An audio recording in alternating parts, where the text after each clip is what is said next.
Assalamualaikum, hai apa khabar semua? Hari ini menu Suri akan menunjukkan cara penyediaan serunding daging. Serunding daging adalah menu istimewa di hari Lebaran.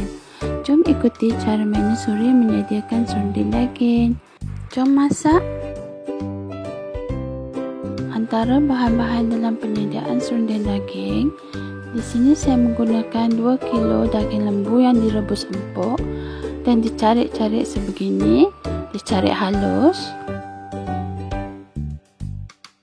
Antara bahan-bahan lain, di sini saya menggunakan 1 inci kunyit hidup, 2 inci halia, 2 inci lengkuas. Kedua-duanya telah dibuang kulit dan dibersihkan. 20 ulas bawang putih. Bawang putih ni saya telah kupas kulit dia. 10 biji bawang besar yang telah dikupas kulit. 8 batang serai. Serai ni kita potong dan kita ambil bahagian yang lembut saja. 20 hingga 30 tangkai cili kering yang direbus dan ditapis. Sedikit asam jawa, kita ambil jusnya nanti. 3 sudu besar gerisik kelapa. Di sini saya menggunakan 2 sudu besar jintan manis, 3 sudu besar biji ketumbar. Kedua-dua ni kita kena sangat atau goreng tanpa minyak sebelum dikisar. Di sini saya juga menggunakan 1,5 kotak santan. Saya gunakan santan kotak kerana lebih pekat. Okey, mula-mula hiris halia. Semua bahan-bahan ini untuk dihiris dan dikisar halus, termasuklah serai.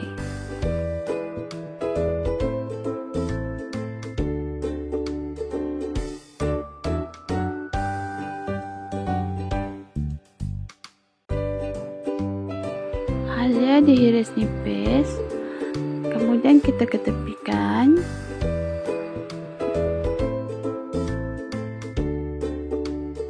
Lengkuas juga dihiris nipis. Lengkuas ni kita kena hiris nipis-nipis sebab lengkuas agak keras. Sebab dia keras kita kena hiris nipis, barulah kalau kita kisar nanti akan betul-betul hancur.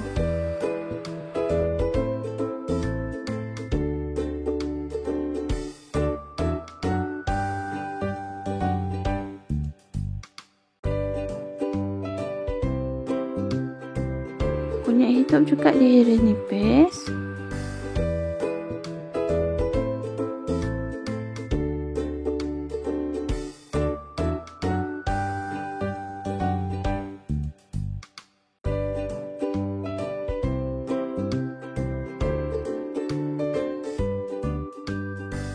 Bawang putih dipotong kepada 2 bahagian sebab bawang putih ni lembut, kita tak perlu nak hiris nipis sangat.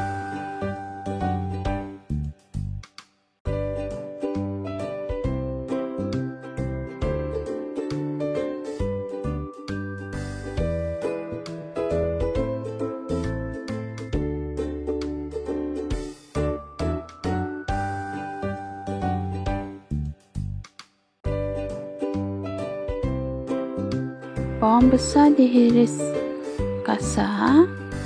Semua bawang besar kita hiris untuk dikisar.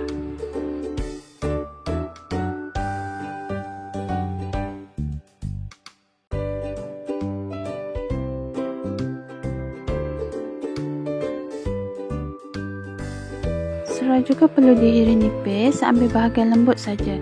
Bahagian keras kita buang. Kemudian kisar halus.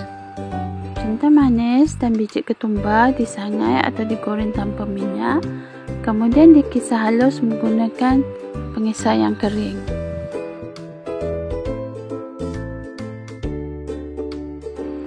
Okey, bahan-bahan yang perlu kita kisar. Cili kering dikisar halus. Bawang putih, bawang merah, kunyit hidup, halia, lengkuas dan juga serai perlu dikisar betul-betul halus. Kemudian panaskan setengah cawan minyak masak. masukkan cili kering yang telah dikisar halus. Kacau cili kering sehingga pecah minyak. Kemudian bolehlah masukkan bahan yang telah dikisar halus tadi seperti bawang besar, bawang putih, halia, lengkuas, kunyit hidup dan juga serai. Kacau sehingga bahan tumisan pecah minyak dan menjadi sedikit pekat. Setelah itu boleh masukkan biji ketumbar dan jintan manis yang telah dikisar halus tadi menggunakan pengisar kering. Kacau rata sehingga sebati.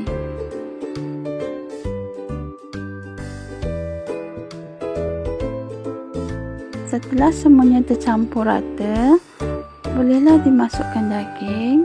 Masukkan daging ke semuanya.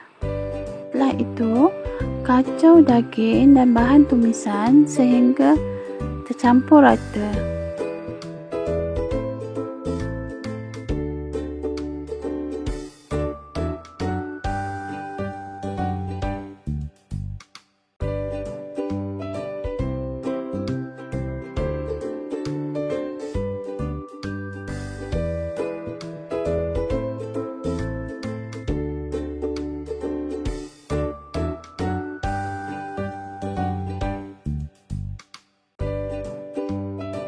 Setelah daging tercampur rata dengan bahan tumisan, bolehlah masukkan sedikit air. Saya masukkan sedikit air daripada pengisar tadi atau blender. Kemudian kacau lagi sehingga serunding daging mendidih.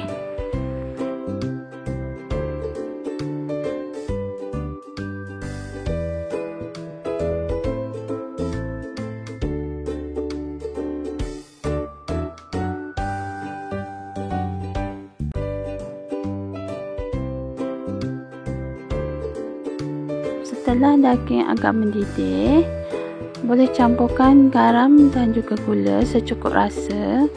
Di sini saya tidak menggunakan sebarang serbuk perasa. Kemudian masukkan sedikit air asam jawa. Sewaktu ni kita kena pastikan serunding daging kita cukup rasa, sebab selepas ni kita akan masak sehingga kering.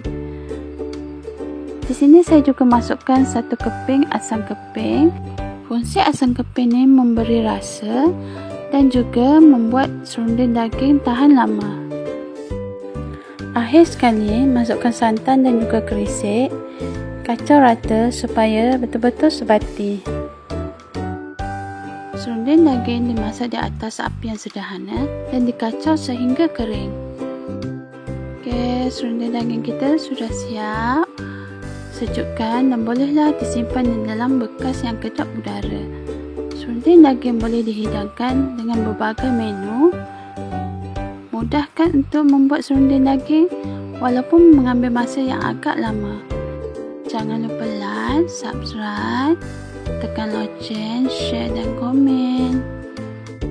Jangan lupa mencuba ya. Rasa tradisi memikat hati. Selamat mencuba. Terima kasih. Bye.